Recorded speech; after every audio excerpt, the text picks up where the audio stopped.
আপনি আমাকে জোর সন্দেহ করছেন জামাই বাবু? না, দেখি দেখি একটা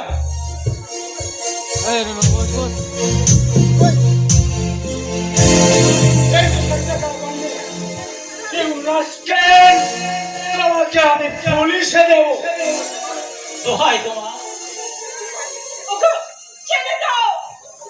ওর কোনো দোষ নেই। মায়ের ভীষণ অসুখ করেছে, অপারেশন করতে টাকার দরকার, তাই তোমাকে না জানিয়ে ওই টাকাগুলো আমি ওকে দিয়েছি।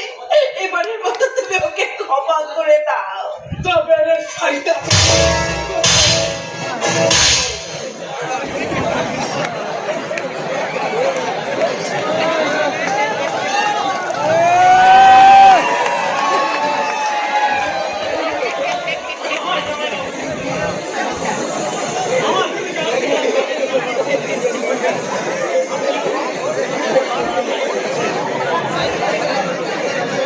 দরকার হলে আপনি আমাকে পুলিশে দিন।